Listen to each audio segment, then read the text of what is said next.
This video is brought to you by mybookie.ag. Jake Paul versus Tyron Woodley rematch is something I did not expect to happen, but here we are. Woodley, at the end of the day, he got what he wanted. He got denied in the first place. Tommy Fury was supposed to fight Jake Paul. Tommy Fury pulled out, and now Tyron Woodley got put into the spot on short notice. And that is definitely not going to help him. It's going to put him at a disadvantage for the fight, especially for a guy who needs his cardio in order to pace himself in a fight. Whereas Jake Paul is definitely going to be in fight shape. There's a difference between being in good shape and being in fight shape. They are two different things, and I think the cardio aspect of the fight is going to be the biggest difference from the last one, because Tyron Woodley's a pretty big guy. He's muscle bound. Muscle needs oxygen, and only having like 2 weeks to prepare for the fight, it would definitely surprise me if Tyron Woodley's able to go the whole fight, all 8 rounds, and not tire it out at all. The only way I can actually see him doing that is if he's even more complacent than last time. If he's throwing less punches than last time, he's not advancing as much, he's trying not to clinch as much. That's the way I can see Tyron Woodley having the same kind of cardio that he showed in the last fight. But that's not what everybody wants to see from Tyron Woodley. Nobody wants to see the frozen one. Everybody wants to see Woodley let his hands go forward, show Jake Paul little respect, keep his finger on the trigger at all times to throw out that counter shot, man. But the fact he has less preparation for the fight and less time to get in fight shape means that he's not going to be able to fight like that for a long time. If he goes out there with that game plan, which is a game plan he should be fighting by, the first like 3 to 4 rounds are going to be super dangerous for Jake Paul. He makes a mistake, there's always an opening for Woodley to catch him over the jab, hit him with an uppercut as Jake Paul tries to attack the body, or Woodley just blitzes him down. Because Jake Paul, even though he's getting fundamentally better, getting technically better, and more composed in the fight, he still shows glaring fundamental holes. He drops his hands when he throws punches sometimes. He crosses his feet when he's on the ropes. He gets out of position sometimes when he's throwing out combinations. And these are all opportunities for Tyron Woodley, who's extremely fast for his size, to be able to land that right hand at any given moment. But as we saw last time, Jake Paul's durability cannot be underestimated. He took Tyron Woodley's biggest shot and continued to fight. Yes, the ropes helped him up,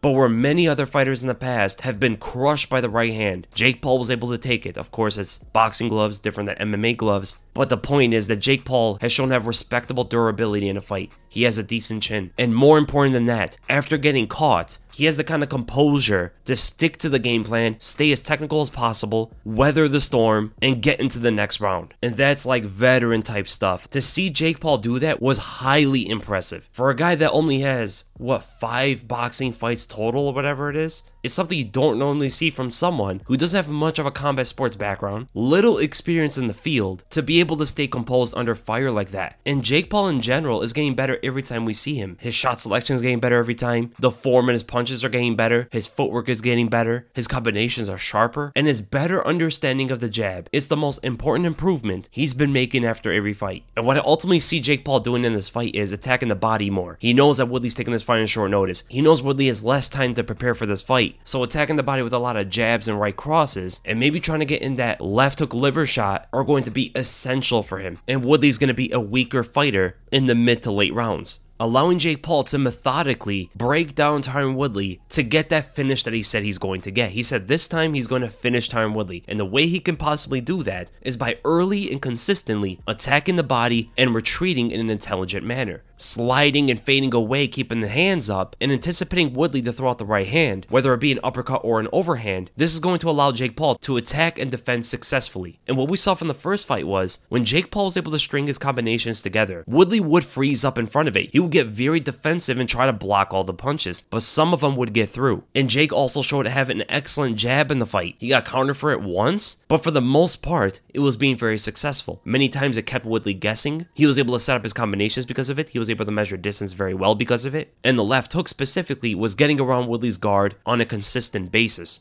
And that leads to my prediction for this fight. Ultimately, I'm going to have to go with Jake Paul on this one, and I'm going to go by a 7th round TKO. Woodley can be a very hard guy to finish, especially when he's very defensive in a fight. So I can definitely see a decision win for Jake Paul, but ultimately, man, I see Tyron Woodley freezing up in the fight again, not throwing his hands, being inactive as always. And the one time we did see him start to throw his hands more against Vicente Luque in MMA, he got very wild and got caught for it, which shows that Woodley isn't the most intelligent with his aggression and will leave himself open many times. And it would not shock me at all if Jake Paul progressed to a level where Woodley cannot even technically box with him anymore. Because like I said before, Jake is getting better every time we see him. So I'm gonna go with Jake Paul. I'm gonna go with the 7th round TKO. And it's also interesting to see the difference in the odds of what people think about the fight compared to the first one. In the first fight, it was relatively close. Jake Paul was a -165, I believe, and Tyron Woodley was a +140. Quite close odds. This time, currently, Jake Paul's over a 2-to-1 favorite. It's a drastic jump in odds. A lot of people are taking Jake Paul's side in this one, and the best place to go is mybookie.ag to capitalize on this. The odds are moving very quickly. It's very important to note. Jake Paul was a much bigger favorite like a week and a half ago. Jake Paul started off as a -275, almost a 3-to-1 favorite. Now he's a -225. That means the odds are moving quickly, and more people are capitalizing on Tyron Woodley is a massive underdog. By the time the fight starts, Tyron Woodley might be a lot smaller of an underdog. Maybe because a lot more people are banking on his ability to land that right hand, get more aggressive than before, and make things work. If Woodley actually goes by this game plan, his chances to win definitely go up. And MyBookie quickly got out the props for the fight. Woodley winning by KO, TKO, or DQ is a +325. For Jake Paul, it's a +200. The most likely odds is Jake Paul winning by a decision +120. For Woodley winning by a decision is a +750. And if the fight does end by a finish, and you could predict the round that it ends, those are the most rewarding odds you can win on. And all you have to do is go to mybookie.ag today and sign up for the deposit bonus, where MyBookie will double your first deposit all the way up to $1,000. To activate this, just use the promo code WEASEL to activate this offer. This promo code WEASLE. Don't forget to sign up with mybookie.ag today.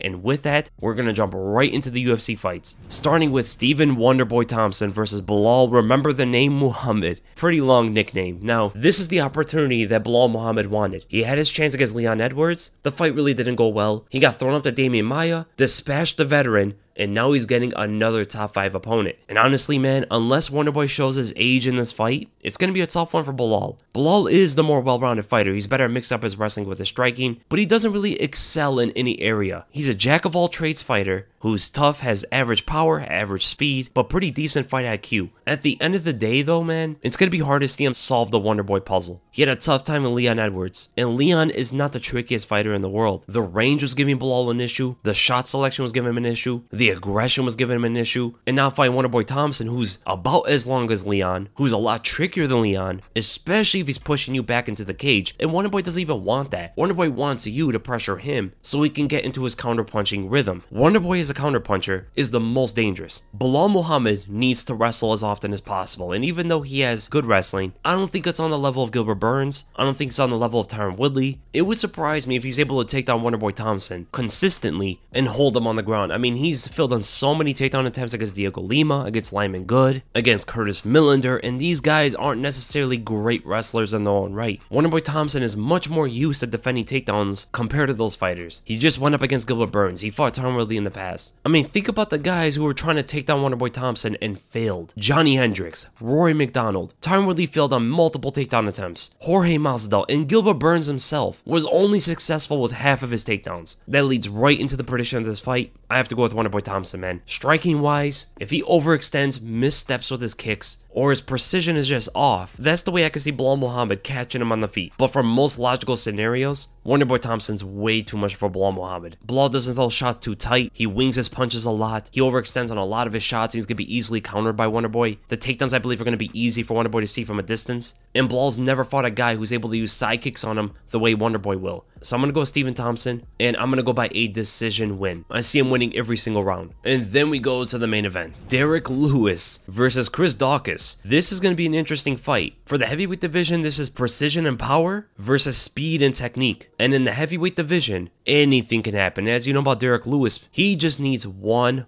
punch. He could be losing the entire fight up until the 5th round. He lands that one big right hand and he wins. And that's going to spell true with Chris Daukaus as well. Because the thing about Derrick Lewis is, the way he fights and how powerful he is, he's never going to be a guy who can dominate an opponent for rounds. If he's winning, it's because he lands like a few good shots on you and you're out. The fact that he's not technical, he's not fast, and he relies on the one big shot, this is going to allow Chris Daukaus to start to tee off on him. Go to the body, go to the legs, keep his distance a little bit, throw a feint so he can set up his combinations. Daukaus is going to have a major speed advantage. I mean, the fact that he's going to weigh like 50 pounds lighter than Derrick Lewis, it's going to keep him fresher for the fight and much faster in exchanges. The only thing that scares me for Daukaus is when he starts throwing the right hand, he leaves himself open. And the way he throws his right hand, which is usually a right straight or a right overhand, he gets into a contest of power with opponents sometimes. And Derrick Lewis could potentially eat a right hand from Daukaus just to land his own. If Daukaus sticks behind his left hand, the jab, the left hook, body jabs, and even body kicks, the fight is going to be a lot safer for him to rack up on points and accumulate damage. When he starts going to his right hand and low kicks, that's where he might put himself into trouble. And after a few exchanges, I could definitely see where Derrick Lewis, after getting hit, he's able to time his right hand and catch Chris Daukaus coming in. But man, as someone who likes to go with the technical fighter, it's against everything I believe. But I'm going to go with Derrick Lewis in this one. I think he's going to be losing the fight and then catches Chris Daukaus coming in,